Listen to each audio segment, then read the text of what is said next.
વાગરા તાલુકાના એસટી ડેપોની આ ગંભીર સમસ્યા અંગે તંત્ર અને જનતાનું વાગરા એસટી ડેપોમાં મુસાફરો રામ ભરોસે. બેઠક વ્યવસ્થા પર અસામાજિક તત્વોનો કાયમી અડીંગો. ડેપો મેનેજરની ઘોર બેદરકારી. મુસાફરોને બેસવા માટે જગ્યા નથી, અસામાજિક તત્વો બેન્ચીસો પર નિરાંતે પડી રહ્યા છે. ભરૂચ જિલ્લાના વાગરા એસટી ડેપોમાં વહીવટી તંત્રની નિષ્કાળજીને કારણે મુસાફરોની હાલત કફોડી બની છે.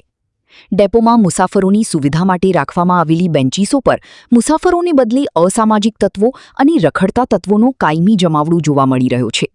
ધોળા દિવસે આ તત્વો બેન્ચીસો પર સૂતા રહે છે, છતાં ડેપો મેનેજર દ્વારા કોઈ કાર્યવાહી કરવામાં આવતી નથી. મુસાફરોની હાલાકી અને તંત્રની ઉદાસીનતા.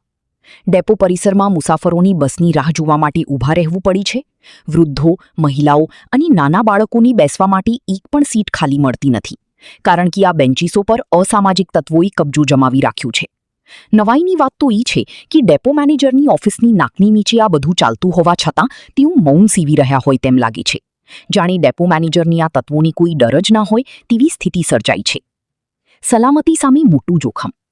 સ્થાનિક મુસાફરોમાં એવી ચર્ચા છે કે જો અત્યારે આ તત્વોને અટકાવવામાં નહીં આવે તો ભવિષ્યમાં કોઈ મોટી અપ્રિય ઘટના બની શકે છે. ભૂતકાળમાં પણ ડેપો પરિસરમાં અરાજકતાને કારણે મુસાફરોની મુશ્કેલી પડી છે. શું ડેપો મેનેજર કોઈ મોટી દુર્ઘટનાની રાહ જોઈ રહ્યા છે? મુસાફરોની સુરક્ષા અને સુવિધા જાળવવી શું તેમની જવાબદારી નથી? વાગરા પંથકની જનતા અને મુસાફરોની માંગ છે કે ડેપો મેનેજર સત્વરી જાગી અને પોલીસ તંત્રની મદદ લઈને આવા અસામાજિક તત્વોને ડેપોમાંથી હાંકી કાઢે. મુસાફરો માટે બેસવાની સ્વચ્છ અને સુરક્ષિત વ્યવસ્થા પૂરી પાડવામાં આવી તે અનિવાર્ય છે.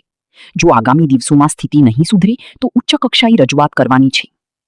આશા ન્યૂઝ ગુજરાતી, સરફરાજ સોલંકી, ભરૂચ.